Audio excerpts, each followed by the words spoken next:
historically you've had an element within Jewish society that has been anti-black, and I think that's what a lot of the people are pointing. No, I have to be firm against this because this is absolutely ludicrous, to say the least. Because How so?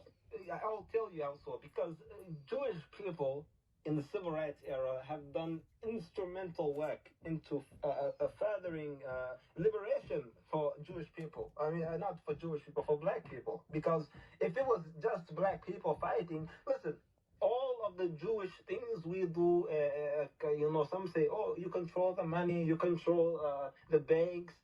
Look at the people who give black people EBT, welfare, food stamps, all of these things. All of these things, a lot of it is funded by liberal Jewish views who want people to eat. Even the stores, the cheap food opportunities that are given in the black community, it comes from Jewish people. Stopping the increase of the birth rate so it does not become detrimental to black people with abortion clinics. You can even thank that to us in a lot of these ways, because this helps keep your population stable, keep your people healthy, keep you guys fed, keep you guys clothed, even because a lot of the homeless shelters that take care of homeless people is taken care of by Jewish people. And back in the day, a lot of the homeless people used to be a majority black, but thankfully we have lessened that, and now more homeless people are actually white. So we have diversified even the homeless population and stopped the gentrification happening in black communities.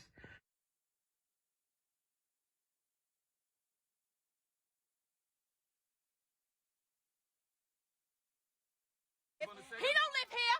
He has an order of protection and y'all just broke in. Do y'all see this? Do y'all see this? Get inside. Get inside. No, I don't have to do nothing. I live here. You live on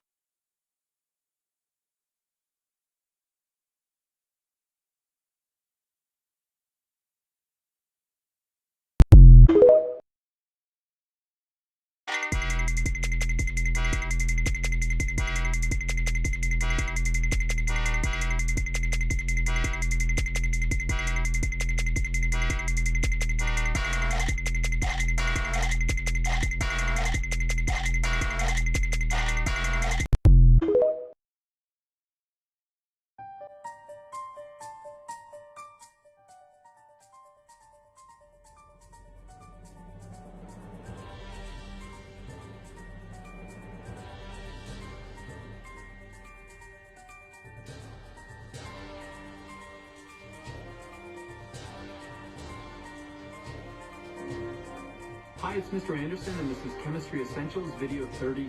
It's on endothermic and exothermic reactions.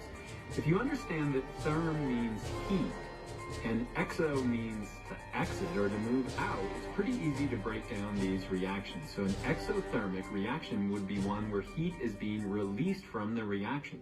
So a thermite reaction right here, you can almost feel how hot that is a reaction where we're releasing energy, releasing heat from the reaction itself. And likewise, if we have an endothermic reaction, that's going to be one where the reaction is taking in heat. And so in a cold pack like this, there's a combination of water and ammonium nitrate. That reaction is consuming heat, it's taking it from the surroundings, and so it's going to feel cold over time.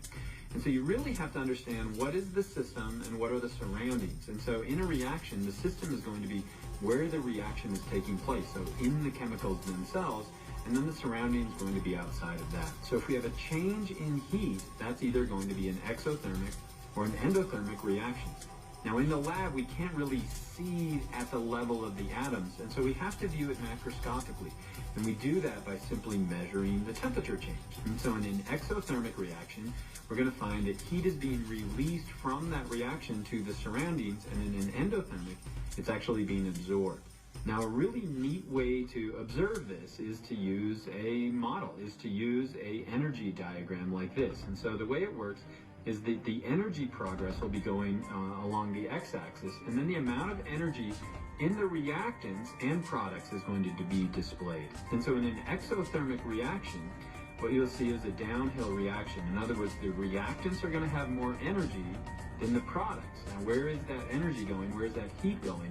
It's going to the surroundings. And likewise, in an endothermic reaction, the reactants are actually going to have less energy than the products. And so they're consuming that energy. And so let me give you an example of that. Here's that exothermic reaction again. We've got a thermite reaction where we're taking iron oxide and aluminum, and we're making iron and aluminum oxide. Now this is a really intense reaction, and it provides the oxygen in this form of combustion. And so this should be able to work even underwater. But if we were to look at the energy diagram of this over time as it progresses, we find that these reactants, the iron oxide and the aluminum, have a higher energy. In other words, there's more energy locked in those bonds than we're going to have in the products. And so we can see this as a downhill reaction. Now, what's going on? Why do we see this increase in energy here? Remember, we have to start pressuring those bonds, put a little bit of pressure on it before we can actually have them break apart and we get that exothermic reaction. And we call that a activation energy. So you're going to put a little bit of energy into the system, but you can see that we're going to net energy coming out of that. And so that's going to be measured in heat coming off that thermite reaction. Now, if we look at an endothermic reaction, again, this would be like solid ammonium nitrate, and we're just combining it with water. So we're going to make ammonium and nitrate ions. In that case, what we're doing is the reactants are actually going to have a lower amount of energy than the products. And so you can see here's our activation energy, but this is an uphill reaction. In other words, it requires energy, it requires heat.